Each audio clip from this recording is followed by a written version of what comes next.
todos, bienvenidos a este segundo capítulo del podcast Micrófono Abierto con la Red Nacional de Investigación Educativa. En esta ocasión los saluda su amiga Alejandra Serrano Jacobo y les estaré compartiendo en este capítulo titulado Vida como docente rural, una decisión difícil pero necesaria. Les saludo desde el estado de Baja California Sur.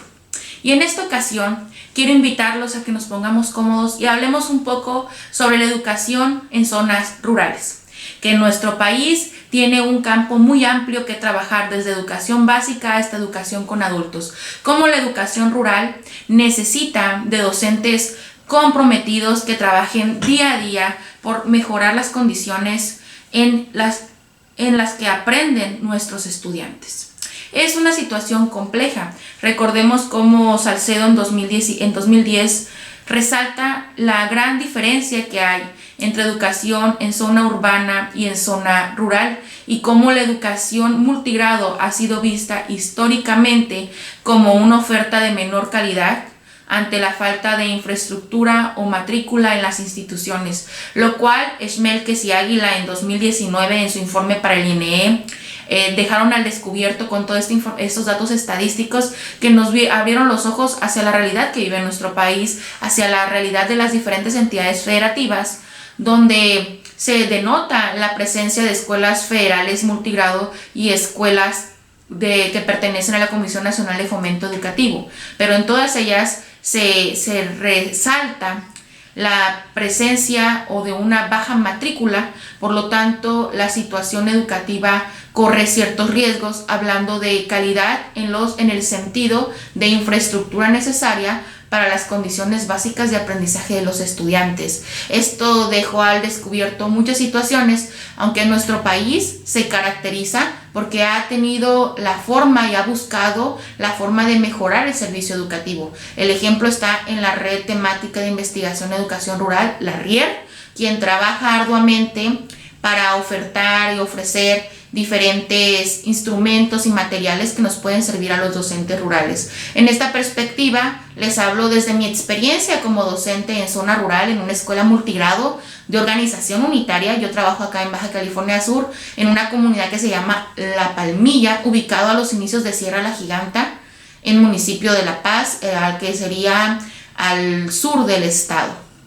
Les hablo desde mi experiencia y cómo ser docente rural no ha sido una cosa sencilla, pero ha sido tan necesaria para mi formación, y agradezco los medios que tuve en su momento para tomar la decisión de irme a trabajar ahí. Yo egresé en 2017 de mi licenciatura en la Benemérita Escuela Normal Urbana Profesor Domingo Carballo Félix, que justamente está cumpliendo 79 años de su fundación. Yo ahí estudié, y durante mi experiencia normalista tuve la oportunidad de conocer a docentes ya jubilados, quienes nos exponían a los que estábamos todavía en formación sus experiencias como egresado, los primeros años de trabajo frente a grupo, donde te enfrentas a una realidad muy distinta, te enfrentas a la verdad, ¿no? Que a veces como normalista no logras alcanzar a visualizar. Y en esa perspectiva fue donde nació en mí el deseo, o contribuyó en mí al deseo de trabajar en una zona rural. Yo cuando egresé de la licenciatura, yo decía, yo quiero trabajar en zona rural, yo quiero trabajar con un grupo multigrado, porque quería aprender, quería saber cómo ir a trabajar de esa forma, porque yo no había tenido esa oportunidad durante mi formación normalista de practicar con un grupo. Tenía la teoría, tenía información, pero no tenía la práctica. Entonces mi deseo era aprender, saber, conocer cómo sería el trabajo en una zona rural con estudiantes desde primer a sexto grado. Entonces, cuando tuve la oportunidad, la tomé, decidí irme a trabajar a la única escuela multigrado que estaban ofertando en su momento cuando yo quería. Había muchas escuelas, pero esa era la única multigrado en zona rural, y yo la tomé. Eso fue hace 6 años, y actualmente estoy por cumplir 6 años en mi centro de trabajo con los estudiantes. Llevo una generación, como que mis niños que los recibí en primer año ahorita están en sexto grado, están por terminar su educación primaria, y ha sido una decisión que me ha hecho aprender tanto y crecer como profesional de la educación, crecer como persona, reconocer que no todas las personas tenemos las mismas oportunidades de acceso al conocimiento. Creo que esa es una de las conclusiones más grandes que puedo sacar de mi experiencia como docente rural, y que muchas veces como profesionales podemos generalizar o creer que todos tuvieron acceso al conocimiento y podemos darnos el lujo de juzgar decisiones, pero eso no es una realidad para nuestro país, para nuestras comunidades. Eso no es una verdad latente, porque puede que incluso haya comunidades que tengan acceso a tecnologías de la información y comunicación, pero eso no significa que tengan la forma de trabajarlas para el aprendizaje y la colaboración, que es muy distinto.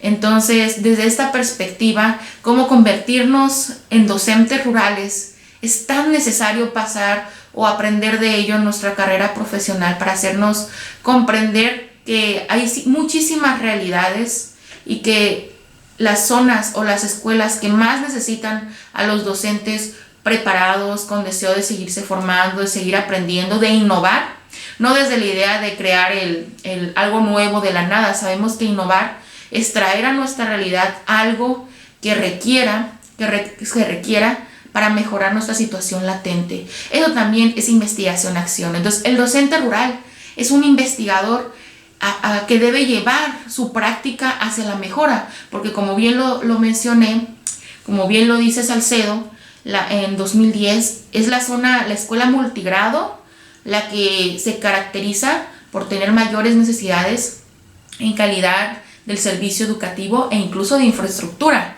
Ahí es donde nosotros como docentes rurales podemos tener la oportunidad de ser gestores. Como bien lo dice Claudia Romero, gestión es hacer que las cosas sucedan. Entonces, al estar en zona rural, al ser en una escuela multigrado y como es mi caso, al estar en una escuela unitaria, nos convertimos en todólogos. Tenemos que desarrollar todas estas habilidades, todas estas capacidades profesionales, donde viene la gestión. No somos directores oficialmente, pero somos encargados de dirección. Entonces, como encargados de dirección, todas las responsabilidades que tenemos de hacer una gestión. Pero aquí hay algo muy importante que me gusta destacar, es que el hecho de que seamos unitarios no nos convierte en solitarios. Es decir, yo soy unitaria, pero no solitaria, porque no estoy sola en mi escuela. Tengo a los estudiantes, hay padres de familia, hay demás miembros de la comunidad. Entonces, todo eso es hacer comunidad. Y no es uno el que está solo en la escuela. Son muchísimas acciones que vienen tras de nosotros para hacer posible lo que pasa en el aula. El aula más allá de las cuatro paredes. Es decir, desde autoridades educativas, supervisores, asesores técnicos pedagógicos, cómo todo esto viene a retribuir para el trabajo en el aula. Nosotros como docentes al final somos el último, pudiéramos decir, uno de los últimos eslabones de la cadena educativa, pero no somos los únicos y no somos los únicos responsables. Entonces, ¿cómo valorar todo esto? Al estar en una zona rural, nos hace buscar usar todas nuestras capacidades, todo el bagaje que tengamos en nuestra vida se pone ahí en práctica. Esto es gran parte de la maravilla de ser docente en zona rural, y déjenme decirles que hablar de zona rural, si algo hemos aprendido es que no todas las zonas rurales son iguales. En nuestro país se caracteriza, según el INEGI, la zona rural de acuerdo al número de habitantes, a la población que hay, la densidad de población.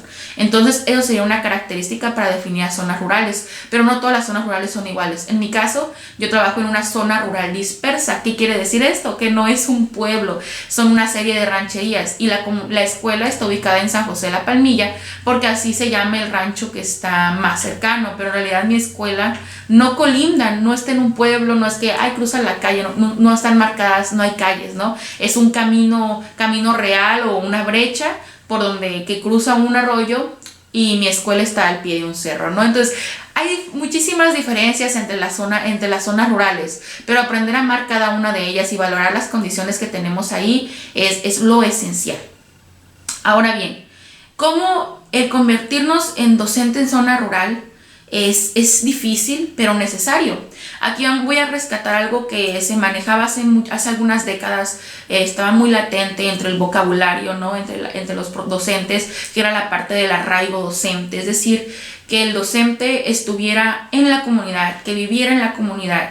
Y eso yo lo defino actualmente como esa cercanía y esa relación como una investigación, acción participante, ¿no? Estás dentro de, participas, ¿no? No es que el contexto nos vaya a absorber, porque también luego es uno de los temores, ¿no? Sino que nosotros vamos a aprender de él, lo vamos a valorar para poderlo apoyar. No hay mejor forma de hacer nuestra planeación, de planear, de llevar nuestras clases, nuestras secuencias didácticas, que conociendo el contexto. Como bien lo dice Serafín Antúnez, Si la planeación no está basada en el contexto, si no es realista, se convierte en una lista de buenos deseos, ¿no? Entonces, nosotros queremos llegar a la acción, entonces conociendo nuestra escuela, nuestra comunidad, a nuestros niños, a sus familias, es la forma de llevarlo a cabo.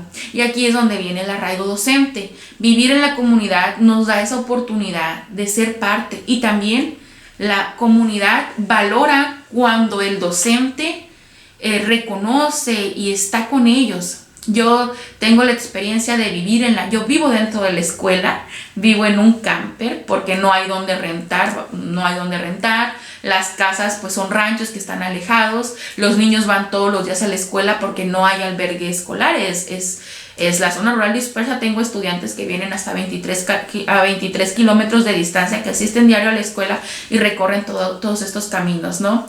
Entonces ellos valoran que el docente que está ahí con ellos, que vive, que convive, que reconoce, ¿no? Si dicen, ay, escucharon que anda un coyote por ahí, el docente también conoce todas estas realidades, ¿no? Y eso también los niños lo reconocen porque sienten al docente como alguien cercano, alguien que no juzga, alguien que valora la situación donde ellos, las condiciones en las que viven, y que también siente ese aprecio por la comunidad. Eso es básico.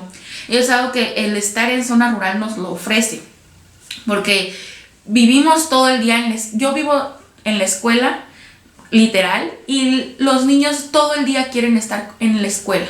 Entonces cumplimos el horario base, que es de 8 de la mañana a 12:30. Entonces de ahí continuamos. Los niños dicen, me quiero quedar.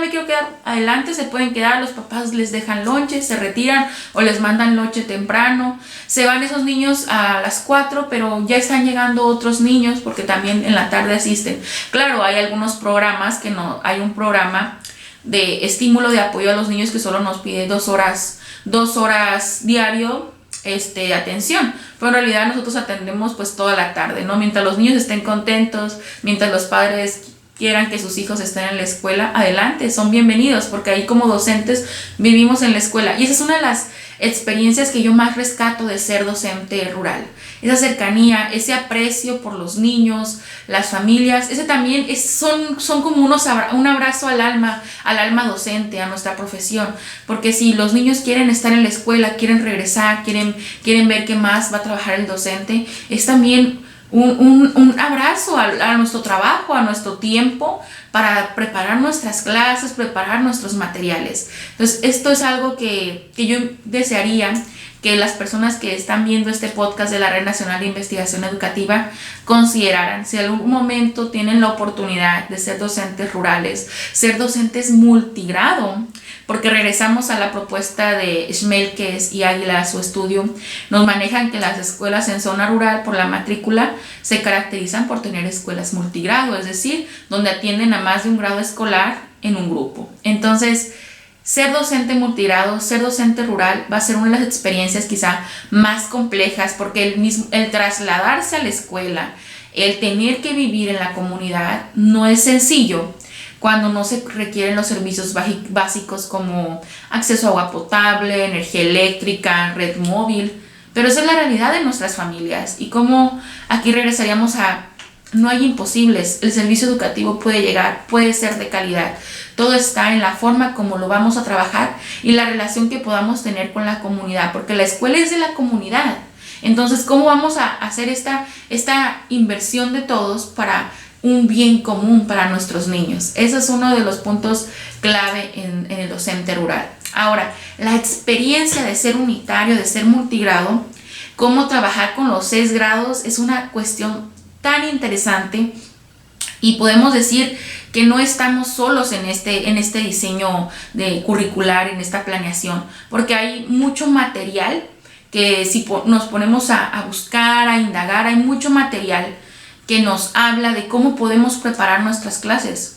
Incluso hace 2 ciclos escolares salió una serie de secuencias didácticas multigrado donde se nos propone el trabajo. Décadas atrás tenemos a Zenobio Popoca Ochoa con la propuesta educativa multigrado. Cada estados como Sonora, Zacatecas hicieron su adaptación especial para sus estados. Entonces, ¿cómo podemos ir aprendiendo de todo esto? Hace unos años también salió Yoltoca, que es una recopilación de secuencias didácticas de maestros multigrado. Y hay muchos materiales. Si ustedes ingresan a la página de la RIER o ingresan incluso a las redes sociales de la comunidad multigrado nacional, o también está la comunidad unitaria nacional, se van a dar cuenta que comparten estos materiales. Incluso esta comunidad unitaria comparte semana con semana secuencias didácticas que el docente multigrado puede utilizar. Entonces, no estamos solos en esta planeación, no es algo que digamos imposible, pero sí es un trabajo que requiere mucho conocimiento del programa de estudios, porque no es solo manejar el programa, los aprendizajes de un solo grado, sino que el docente unitario tiene que manejar los 6 grados escolares. Y ahora que estamos confabulando el plan 2011-2017, la nueva escuela mexicana, eso también nos da a nosotros herramientas profesionales que quizá otros docentes en una escuela de organización completa no van a lograr hacer en un ciclo escolar, porque nosotros en un ciclo escolar trabajamos con los 6 grados y tenemos esta experiencia. En mi primer año de servicio yo ya tenía la experiencia de manejar los programas de los 6 grados escolares, porque atendía los 6 grados de primaria. Entonces, esas oportunidades de crecimiento profesional también nos los ofrece la escuela rural, porque el mismo contexto lo requiere de nosotros, requiere que estemos al punto, al día con los diferentes protocolos, con las diferentes formas de trabajar, porque nos lo exige la comunidad. En una comunidad donde el servicio médico va una vez al mes, donde no hay otra persona o que pueda apoyar más que el docente, donde el docente apoya a hacer un oficio para una solicitud, para que arreglen el camino, o ya orientó a alguna familia para algún proceso, algún documento oficial que requiera. Entonces, el docente está al día y es un servidor público. Entonces, no hay mejor forma que sentirse útil y que sentir que nuestro trabajo apoya y que es un trabajo muy humano que en la zona rural. Eso es la experiencia